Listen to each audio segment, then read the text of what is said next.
sing joyfully and dance in praise of God. Praise God who has become flesh and come to the world to express the truth and to save us.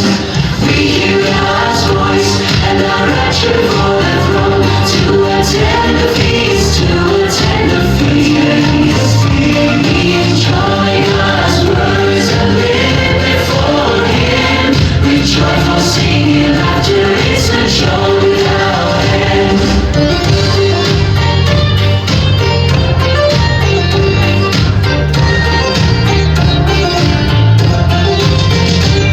When brothers and sisters meet, we feel close to each other, and our joy is inexpressible.